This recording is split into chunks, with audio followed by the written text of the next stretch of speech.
Hello बच्चों, let's read this question. So this question says electrons in the atom are held to the nucleus by option A is Coulomb force, option B is nuclear forces, option C is van der Waals forces and option D is gravitational forces. Okay, तो चलिए बच्चों अब हम इस question को start करते हैं।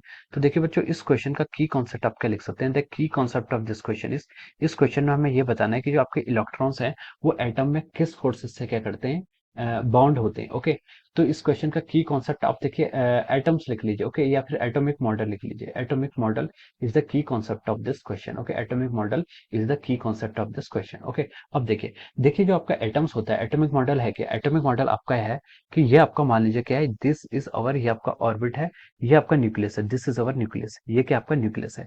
Nucleus है, न्यूक्लियस में आपका चार्ज मान लीजिए जेडी। जेडी चार्ज क्या मतलब डिनोट कर रहा है? JD charge is a charge of the proton. Nucleus के अंदर आपका प्रोटॉन्स होता है, न्यूट्रॉन्स होता है।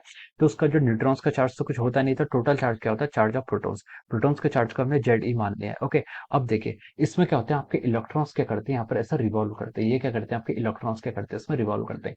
तो देखिए जो इलेक्ट्रॉन्स और जो आपके प्रोटॉन्स है, इलेक्ट्रॉन्स और जो आपके प्रोटॉन्स है न्यूक्लियस में, इनके बीच में आपका जो फोर्स लगता है, इनके बीच में आपका देखिए कौन सा फोर्स लगेगा। देखिए ये दोनों चार्ज पार्टिकल है, अगर कहीं पर भी चार्ज पार्टिकल होते हैं तो वहां पर आपका कोलम्बिक फोर्स लगेगा। ओके, तो हम बोलेंगे कि यहाँ पर कौन सा फोर्स लगेगा, the force which is responsible for their, जिससे बॉन्ड हो रही इस फोर्स को हम क्या बोलेंगे, Coulomb force is the reason behind this. कौन सा फोर्स है इसके पीछे, आपका कुलम्बिक फोर्स क्या रीजन है। ओके, तो हम यहाँ पर कहेंगे कि Coulombic force is the reason behind the electrons क्या है, जिससे आपके एटम से क्या है, बॉन्डेड है। ओके, तो हम यहाँ पर बोल सकते हैं कि कुलम्बिक फोर्स या फिर इलेक्ट्रोस्टैटिक फोर्स क्या है, इसके पीछे आपका रिस्पॉन्सिबल फोर्स है। और इस फोर्स को हम क्या बोल सकते हैं, देखिए जो आपका एफ सी है, एफ सी क्या होता है आपका, देखिए ये आपका सर्कुलर मोशन करते हैं इलेक्ट्रॉन्स, तो ये आपका क्या करेगा, ये आपका देखिए सर्कुलर मोशन करेगा, तो इस पर आपका सेंट्रीपिटल एक्सेलरेशन लगेगा। और इस सेंट्रीपिटल एक्सेलरेशन को आपका कौन बैलेंस करेगा, इस सेंट्रीपिटल एक्सेलरेशन को आपका K E into Z square by R, ये आपका क्या करेगा, आर स्क्वायर सॉरी, ये आपका क्या करेगा, ये आपका सेंट्रीपिटल फोर्स को कौन बैलेंस कर रहा है, यहाँ पर कुलम्बिक फोर्स यहाँ पर बैलेंस कर रहा है। ओके, के ई के यहाँ पर इलेक्ट्रोस्टैटिक कांस्टेंट। ओके, तो यहाँ पर कुलम्बिक फोर्स क्या होता है, यहाँ पर रिस्पॉन्सिबल होता है। ऑप्शन ए में आपको क्या गिवन है, कोलम्बिक फोर्स, तो ये ऑप्शन आपका राइट हो जाएगा। बी में गिवन है आपको न्यूक्लियर फोर्स।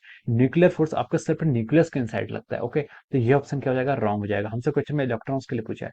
सी पूछा है, सी बोले वेंडरवाल फोर्सेस। वेंडरवाल फोर्सेस यहाँ पर नहीं लगेगा। वेंडरवाल फोर्सेस क्या वीक फोर्स होता है, और यहाँ पर आपका काउंट नहीं होगा। ऑप्शन डी में बोला है ग्रेविटेशनल फोर्स। ग्रेविटेशनल फोर्स लगेगा, लेकिन ग्रेविटेशनल फोर्स का मैग्नीट्यूड बहुत ही लेस होता है, इसलिए हम इसको क्या करेंगे, इग्नोर ही कर देंगे। ओके, तो यहाँ पर जो आपका करेक्ट आंसर होगा वो क्या होगा, आपका ऑप्शन ए क्या होगा, इसके करस्पॉन्डिंग आपका राइट आंसर होगा। We can say that option A is correct. Okay, यहाँ से हम क्या लिख सकते हैं, option A is the correct answer of this question. Okay, option A क्या हो जाएगा, इसका करेक्ट आंसर हो जाएगा। So I hope you all understood this concept. All the best and thank you so much.